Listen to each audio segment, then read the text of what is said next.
Alright guys, this video is definitely a little bit different because it's me taking a guess where the DC 52 is going, what its next crossover is going to be that they're hinting at and leading up to. And all of this started by me getting on the Facebook a little bit earlier tonight, and the first thing that popped up on my Facebook wall was an article by Newsarama about is Booster Gold about to come back. Anybody that watches this channel, anybody that saw a certain video back in December that I made about why I hate Booster Gold would know why, that just infuriated me, bam, right in my face. Can't get away from that guy. So anyway, I went ahead and read the article, and I posted it in a YouTube comic book community and stuff, and it started a little talk there and stuff. And what's going on right now as I record this should be January 29th. Of 2013. I'm going to assume that you know what the DC 52 is, and that right now they're right in the middle of Forever Evil. That's their big comic book crossover, company crossover going on right now. And the big mystery is who is the man in the hood. If you've read the book, there's a mysterious man that Owlman has brought over from Earth 3, and he's got a hood and he's tied to a chair. And the big mystery is, who is he? They're not saying. Now, in that Newsarama article, man, they're pointing to all signs that Booster's coming back, and I'm going to put a link to the article. You can go read it. And the biggest thing that they said is that apparently at the end of Justice League International, or in the last annual that they put out by that Jeff Johns and Dan Didio wrote, and somewhere else, they were saying that Booster Gold was trying to do a warning about Superman and Wonder Woman coming together. And that's a big thing that's going on right now. Superman and Wonder Woman are a couple. Okay? So we have Booster Gold saying that the future is in danger because of these two. You have Justice League number 13 that came out. Then that may end up being a hot book if what I'm saying comes true. Right? Now, Jeff Johns is highly influenced or / a fan of Alan Moore. Okay? Case in point, Blackest Night, written by Jeff Johns, he started building that in Green Lantern from an Alan Moore story in the Tales of the Green Lantern. Okay, the prophecy and the telling of the Blackest Night that was coming and stuff like that came from this. All right, this is Tales of the Green Lantern Corps number 2 from 1986. Bam. All right, in his Booster Gold run in issue number 5. He touched on the Killing Joke. Jeff Johns did the killing, let Booster Gold more or less try to stop Batgirl from getting shot, and ended up messing around with the Killing Joke a little bit. Okay. In Brightest Day, he brought John Constantine and Swamp Thing into what was then the DC universe, more or less after they've been solely in the Vertigo books. Brought them back using Alan Moore's Swamp Thing. And going all the way back to like mid-2000s, what was this, 2006 and stuff, Alan Moore wrote the Superman Annual number 11 for the Man Who Has Everything. What do you get for his birthday? And he put a Black Mercy on him with Mongol. And in issues 7 and 8, he brought back Mongol and the Black Mercy. So we have Booster Gold prophesizing the disaster happening because of Superman and Wonder Woman. The moment they kissed and became a couple, the future's in danger.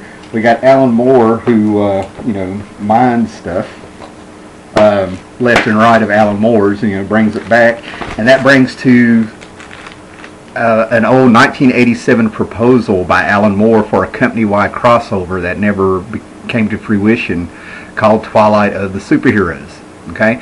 And yes, I'm going to provide a Wikipedia link because this is a series. This is a crossover that never happened. Some people have thought that it influenced Kingdom Come a little bit, but I just cannot see Alex Ross and Mark Waid ripping on Alan Moore. First place I heard about it was in an Overstreet book called Overstreet Fan or something like that. It wasn't even mine. I just flipped through it, and this guy wrote this editorial or something, interviewing somebody talking about, Twilight of the Superheroes.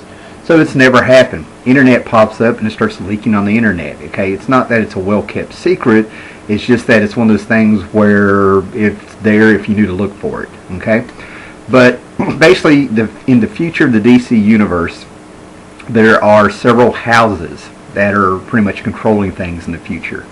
You have the, I'm going to just read it off here, man. But basically, the main characters are Rip Hunter and John Constantine. And what they're trying to do here is,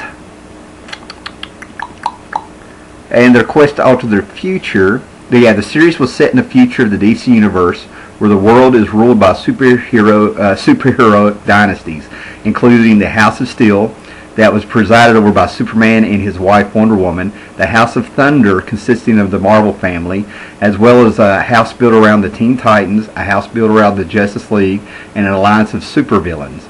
Okay? And what's going on is the House of Steel and the House of Thunder are about to be merged by the marriage of Superboy and Mary Marvel. Okay? And that's going to have things, really threaten the status quo.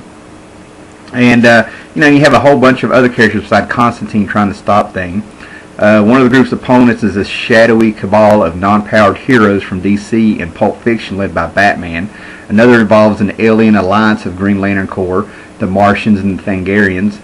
Constantine's narrative of the future ends with massive battles between the various factions, resulting in the death of most of the superpowered characters. A side story would show the decaying superhero ghetto, which decrepit versions of old heroes live. And in the final part of the present time framing device, it would be revealed that Hunter and Constantine have traveled back in time not to prevent the future they came from, but to ensure that it came true. The final battle depicted in the book resulted in a human being freed from the control of superheroes, a status that Hunter and Constantine supported. They just wanted to free humanity but keep it going, right?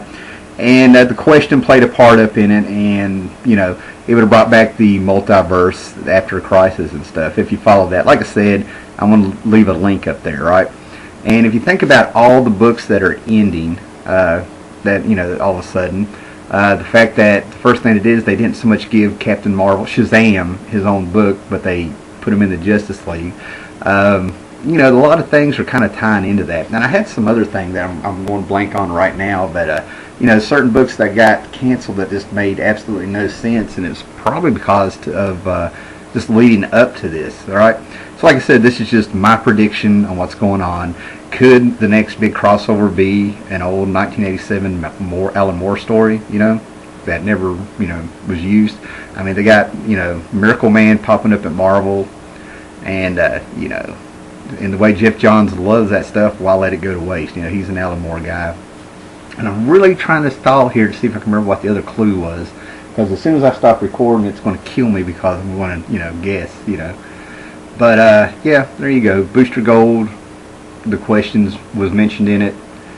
Rip Hunter, John Constantine. This would make a lot of sense why some of these books would be ending now if they're setting up for it. Lex Luthor's leading the Justice League. Who's to say he's not going to run something there if they do this? So tell me what you think. Could this be it? Read the article, read the Newsarama article if you want. See if I got anything going on here. Alright, thanks a lot, guys.